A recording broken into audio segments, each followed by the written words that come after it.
Gamer, welcome to the month of May where hopefully we can all catch a freaking break from what's going on outside and just enjoy some cool games. Fortunately for me, April was a very good month and I had some of my highest highs and also the lowest lows. If you're new here, I'm Joseph and I'm ramping up this series as a mini review roundup for the other stuff that I play in the month while I work on some longer video essays. So, if you like videos like this, make sure to subscribe and stick around for some big games covered, some older classics, and also indie spotlights as well as live service nonsense. So without further ado, let's get into the list. Why's she staring at you? Don't you got some work to do? Don't you got some dementia to onset? That one stung a little. The first game I want to talk about, and probably my favorite from this month, has to be Dispatch. My girlfriend and I started this back in February, and we finally finished it, and man, do I have some high praise. Dispatch is an amazing story wrapped in a thin layer of video game, and yet I wish there was more. The 8 episodes in this season, as they call it, are each about an hour long, but there's plenty of room for characters to grow and for their personalities to shine. I fell in love with these characters more than any other game with a longer runtime that I can even think about in recent memory. Even Robert himself, voiced by Aaron Paul, is a perfectly gray area playable character without being bland. His dialogue choices can either make him a sarcastic douchebag with a chip on his shoulder, or a caring hero that actually wants the people around him to do their best. And the game responds accordingly. Still, Dispatch suffers from the illusion of choice. Decisions that are maybe not noticeable on the first playthrough, but definitely a bit disappointing on a second playthrough. This ranges from massive plot points like Invisigal doing the opposite of what you tell her on a key mission, and small stuff like your favorite donut choice not actually mattering and just making your desk messy regardless of what you pick. There are decisions that matter somewhat, but for the most part, the game has a story to tell and it keeps things pretty on rails, restricting the actual gameplay to dialogue choices, quick time events, and the titular dispatching sections. And talking about those dispatching sections, that might be a little frustrating at first, but by the end, I was pretty hooked on getting win after win from learning my team's strengths and developing them into more powerful heroes. But all of that leads into the endings. The ending, again, in a game like this, they have some variety, but there's clearly a canon ending, and even the worst possible ending has this energy of, it'll be fine.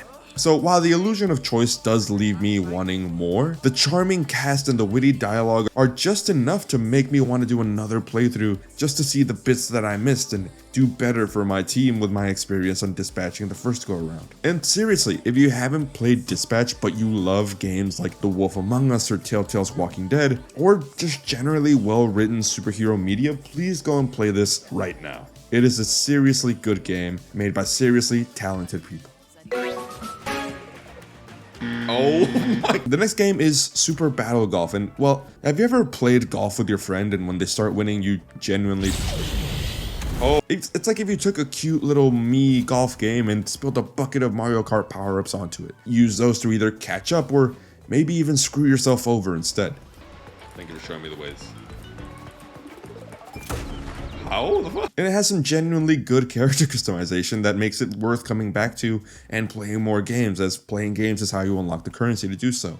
It's a really fun game for a game night, and if golf games are your thing or your friend group loves playing that other game, Golf with Your Friends, this game is perfect. For $8, I think it's well worth a shot, and I got it on sale for close to $6, but if your friend is inviting you to play it, it's worth biting the bullet.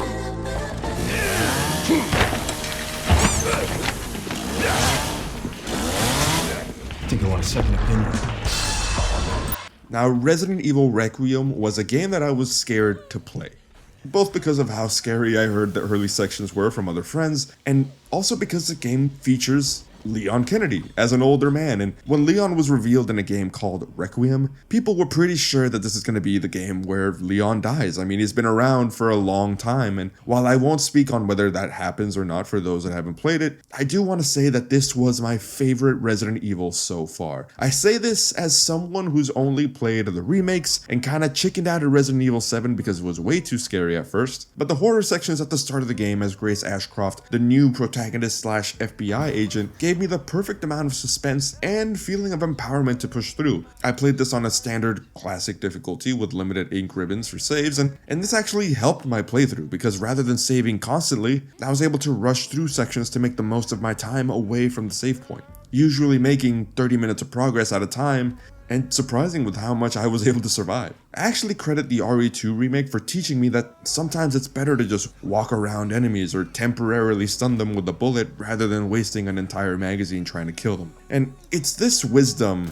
and buildup of general awesomeness through the series that makes me feel that this game is just the best highlights of Resident Evil all put into one game. The hospital ambience being reminiscent of the original RE1 mansion and even elements of the RCPD, along with cool half-sentient zombie variety like RE4 had, and just all of that blends in perfectly. And obviously, as much as I love the first half of the game playing as Grace, the second half comes from playing as Leon. Leon at this point is a killing machine, and that's already been overstated in a lot of other reviews, so I won't get into it here, but I'm happy that Leon's seemingly infinite inventory and arsenal of weapons doesn't actually detract from the toughness of the more powerful enemies. If anything, it feels like Leon is power scaled to be just as powerful as them, but still have a challenging fight if you're bad at the game. Some people complain that the second half feels more arcadey instead of grounded, but I feel like that's missing the point. Leon is nearly 50, almost twice as old as he was when he rescued the president's daughter in RE4 by himself against an entire village of an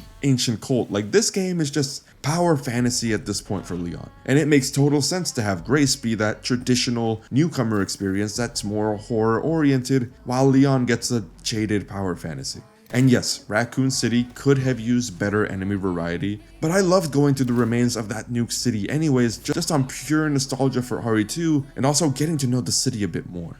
And even the stuff that's in the research facility under the city is just a really cool classic RE moment. I really do think that this game wears the best parts of other RE games on its sleeve and plays the other classic stuff closer to the chest, like the puzzles that are seemingly more simple. In the best way, Resident Evil Requiem feels like a roller coaster ride, and I'm eager to play more classic Resident Evil games in preparation for the next installment. Now, one game that I played that I didn't really love is Damon and Baby from Arc System Works. By the way, key provided by PlayerFound, an awesome agency that I'm glad to be a part of. This is an isometric twin-stick shooter adventure game, kind of similar to Death's Door. I don't exactly remember what this genre is called, but this is a passion project from Arc System Works. It's even clear from the trailer on the Steam page being a 12-minute documentary about the behind the scenes showing the love that went into this game. Unfortunately, there's an element of jank that reminds me of old Xbox Live Arcade games or even a PS Vita game. It's the kind of stuff that might be either retro and familiar, or just strange and clunky depending on how you feel about loose shooting, awkward platforming, and a bare bones UI.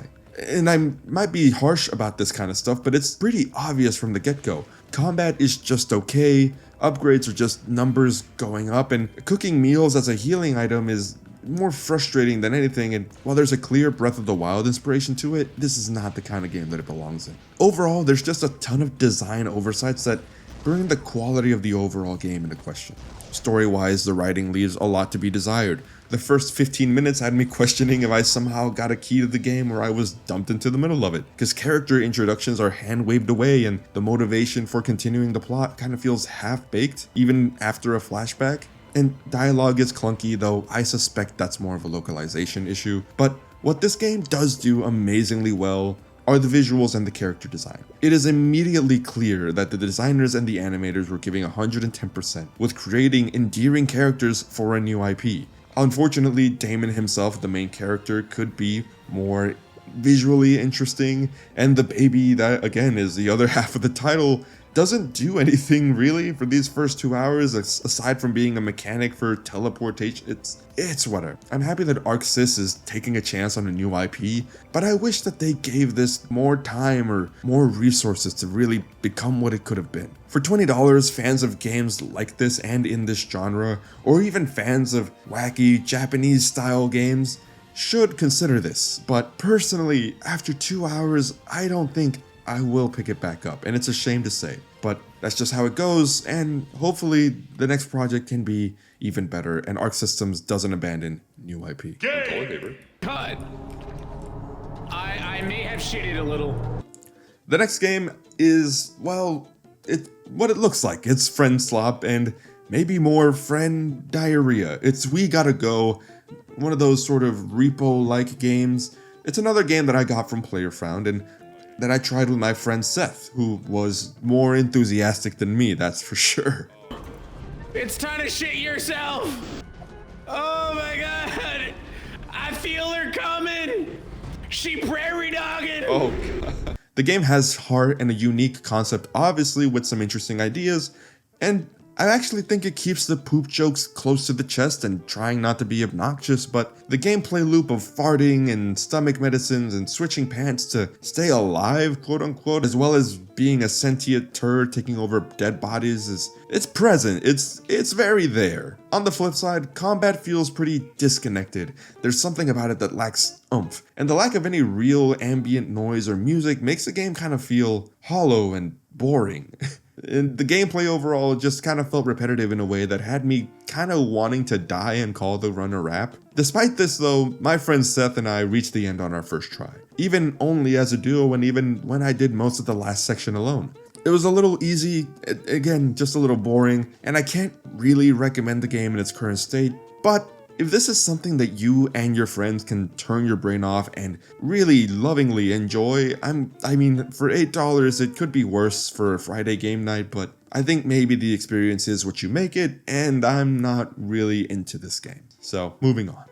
And obviously, again, I had some high highs and some low lows this month, so the last game that I played this month is Pokemon Soulsilver. I actually went on a family trip and decided to unplug for a bit, so I brought a copy of a book, Red Rising, that my friend Fabian lent me. Very good book, by the way. Let me know if you've read it. I'm gonna read that next book after this. But to unplug as well, I brought my Nintendo DSi XL with a legitimate copy of Pokemon Soulsilver. I know, I'm a baller, whatever. But I wanted to go back to a classic game I know I love after a roller coaster of a month. And honestly, this game reminded me of how good the Pokemon games used to be. Not just nostalgia baiting because I'm playing a DS game next to my mom, but it's a Pokemon game with a carefully crafted world, tight gameplay, and challenging battles actually because of the lack of an EXP share in the early game, and a rival who's genuinely a piece of shit.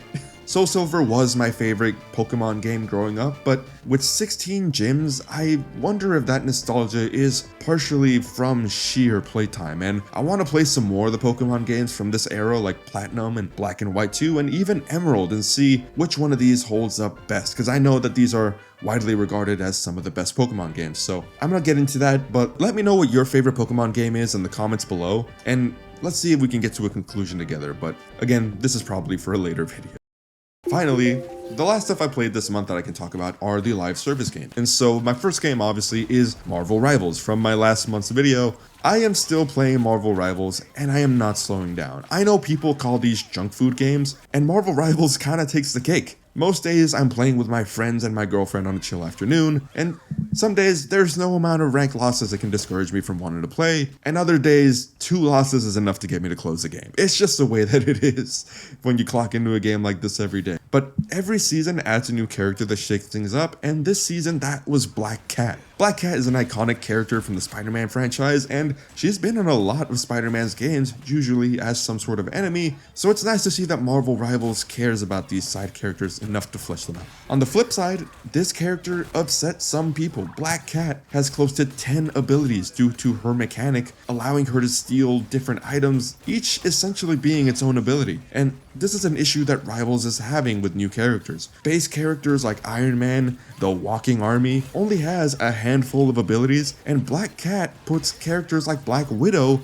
who just run and kick with their abilities, to shame. There's even people arguing that her kit makes Black Panther almost useless, since she can do a lot of the same stuff and achieve a lot of the same results with only a part of her kit. It's an interesting conversation to bring this late into the game, especially wondering when developers address this kind of thing, what they actually might do about it. Will they bring other characters up to bring this sort of level playing field back to normal, or will they nerf Black Cat to the ground, or just leave it alone and see what happens? All that being said, I'm having fun with Marvel Rivals, and I'm not expecting Rivals to fall out of my rotation, and I'm still cautiously optimistic for what the next season will bring, so I'm enjoying it. Now moving on. The other live service game that I played, especially in the last months, is Marathon, and sadly, I can't see myself playing this consistently. Firstly, because my PC runs Linux now, and Bungie refuses to let their games run on anything but Windows. So now I have to manually boot into Windows, then restart to get back to the rest of my computer on Linux whenever I want to play Marathon. And this is a very first world sort of problem, but there are probably a lot of players in this position, many of them who might never get to play Marathon because they decided that dual booting just isn't worth it. The second problem being, I play solo. Now, this isn't to make you feel bad about me, and I really do like hogging all the loot and just deciding if, and games coming down to if I can just win a 1v1. However, most of the content is clearly designed for squads, and seeing squad gameplay makes me aware that the experience is drastically different and probably better playing in trios. That being said, I don't really want to hop on open comms with strangers and risk losing my valuable loot to sweats or hackers, and that gear fear might get in the way, but it sucks knowing that even at the end of the season, that loot's gonna go away anyway.